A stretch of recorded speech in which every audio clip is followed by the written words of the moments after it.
पापा का बर्थडे। बहुत समय पहले किसी शहर में स्नेहा नाम की 6 साल की बच्ची अपने मम्मी पापा के साथ रहती थी। स्नेहा के पापा उसे बहुत प्यार करते थे। वो हर साल उसके जन्मदिन पर उसे एक बहुत बड़ा और अच्छा गिफ्ट दिया करते थे। हैप्पी बर्थडे स्नेहा बेटा। थैंक यू पापा। और इस बार स्नेहा भी पापा के बर्थडे पर उन्हें एक बहुत अच्छा गिफ्ट देना चाहती थी। इस बार मैं भी पापा को एक बहुत अच्छा गिफ्ट दूंगी। ये सोचकर स्नेहा अपने कमरे में गई। उसने अपना पिगी बैंक खोला तो उसमें बहुत कम पैसे थे। मैंने तो सारे पैसों से कुछ दिन पहले ही अपने लिए एक गुड़िया खरीद ली थी। अब मैं पापा के लिए अच्छा सा गिफ्ट कैसे खरीदूंगी? ये सोचकर स्नेहा उदास हो गई। फिर कुछ सोचकर वो अपनी मम्मी के पास गई और बोली, मम्मी मुझे कुछ पैसे दे दो। मुझे पापा के लिए एक सुंदर सा बर्थडे गिफ्ट खरीदना है। तो तुम पापा के पैसों से उन्हीं के लिए गिफ्ट खरीदना चाहती हो? हाँ, तो मैं और क्या कर सकती हूँ?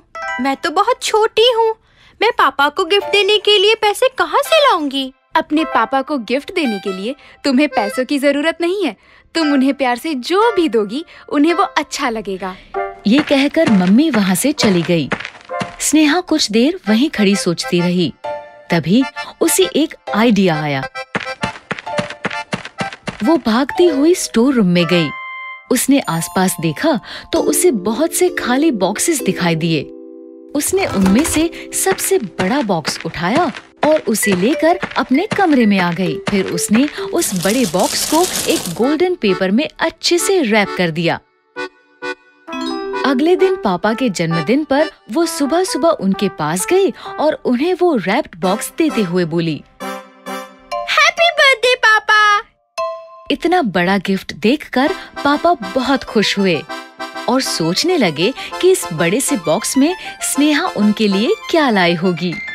तुम मेरे बर्थडे पर मेरे लिए इतना बड़ा गिफ्ट लाई? इतने बड़े बॉक्स में क्या हो सकता है? आप एक बार खोलकर तो देखो। स्नेहा के ऐसा कहने पर पापा ने गिफ्ट बड़े प्यार से खोला। लेकिन फिर जैसे ही बॉक्स खुला उन्होंने देखा कि बॉक्स में कुछ भी नहीं था। बॉक्स पूरी तरह खाली था। ये क्या? ये बॉक्स तो खाली है। नहीं पापा, आप अच्छे से देखो। मैंने इसमें बहुत सारी किसेस ब्लो की हैं। ये सुनकर पापा बहुत खुश हुए। थैंक यू बेटा। इतना अच्छा गिफ्ट मुझे आज तक किसी ने नहीं दिया। ये कहकर पापा ने स्नेहा को गले से लगा लिया। इस तरह स्नेहा ने पापा को उनके बर्थडे पर एक अच्छा गिफ्ट भी दे दिया और वो एक अच्छे गिफ्ट का मतलब भी समझ गई। चॉकलेट का पेड़। बहुत समय पहले किसी शहर में एक बहुत बड़ा घर था। उस घर में चिंकी और उसके मम्मी पापा रहते थे। उनके घर में शांति बाई नाम की एक नौकरानी काम करती थी। एक बार चिंकी के पापा शाम को घर आए और चिंकी से बोले, चिंकी, अगले हफ्ते तुम्हारा बर्थडे है। बताओ, तुम्हें इस साल अपने बर्थडे पर क्या चाहिए? पापा, गिफ्ट तो आप मुझे हर साल देते हो, लेकिन इस बार मैं आपसे एकदम अलग गिफ्ट लूंगी। तो बताओ, इस बार तुम्हें क्या चाहिए? इस बार अपने बर्थडे में मैं अपने फ्रेंड्स को एक बहुत बड़ी पार्टी देना चाहती हूँ। बस इतनी सी बात? ठीक है, मैं तुम्हारे लिए एक बड़ी सी पार्टी अरेंज कर दूंगा। चिंकी की मम्मी ने भी शांति बाई से कहा, कल हम घर में चिंकी की बर्थडे पार्टी मनाएंगे। तुम भी अपने बच्चों को पार्टी में जरूर लाना, उन्हें बहुत अच्छा लगेगा। शाम को घर का सारा काम खत्म करके शांति बाई अपने घर लौट गई। घर पहुंचकर शांति बाई ने अपने बेटे से कहा, गट्टू, कल चिंकी का बर्थडे है, इसलिए कल मालकिन ने तुम्हें घर पर पार्टी के लिए बुलाया है। अगले दिन शाम होते ही गट्टू शांति बाई के साथ चिंकी की बर्थडे पार्टी में आ गया। इतनी बड़ी पार्टी देखकर गट्टू बहुत खुश हुआ। इतनी बड़ी पार्टी तो मैंने आज तक नहीं देखी। इसके बाद चिंकी ने केक काटा और सभी ने जमकर केक खाया। गट्टू भी केक खाकर और कोल्ड ड्रिंक पीकर बहुत खुश था। फिर जब पार्टी खत्म हुई तो चिंकी ने रिटर्न गिफ्ट में सभी को एक एक चॉकलेट दी। गट्टू, मेरी पार्टी में आने के लिए बहुत बहुत thank you. Thank you Chinki, तुम्हारी पार्टी बहुत अच्छी थी और केक और कोल्ड ड्रिंक भी बहुत स्वादिष्ट थे। फिर गट्टू चॉकलेट को देखकर सोचने लगा, आज तो मैंने बहुत कुछ खा लिया है, इस चॉकलेट को मैं कल खाऊंगा। और गट्टू शांति बाई के साथ अपने घर आ गया। अगली सुबह स्कूल से आने के बाद उसे चॉकलेट की याद आई। चलो अब चॉकलेट खाते हैं। लेकिन गट्टू ने जैसे ही चॉकलेट की एक बाइट ली, उसे वो चॉकलेट बहुत ज्यादा स्वादिष्ट लगी। ये चॉकलेट तो कल रात वाले केक से भी ज्यादा स्वादिष्ट है। लेकिन अगर मैं इसे सारी आज ही खा लूंगा तो मैं कल क्या खाऊंगा?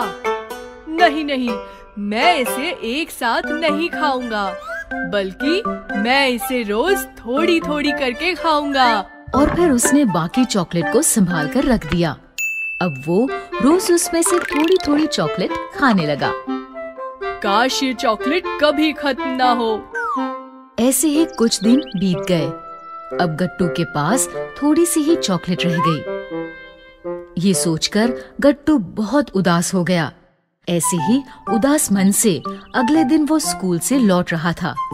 तभी उसे सड़क के किनारे एक जामुन का पेड़ दिखा। पेड़ देखकर उसने सोचा, मैं भी इस जामुन की तरह चॉकलेट का पेड़ उगा सकता हूँ। बस मुझे बाकी बची चॉकलेट को जमीन में दबाकर उस पर पानी ही तो डालना होगा। ये सोचकर वो जल्दी से अपने घर गया और बाकी बची चॉकलेट और एक बोतल पानी लेकर उस जामुन के पेड़ के पास आ गया। वहाँ उसने एक छोटा सा गड्ढा खोदा और चॉकलेट को उसमें रखकर उस पर पानी डाल दिया।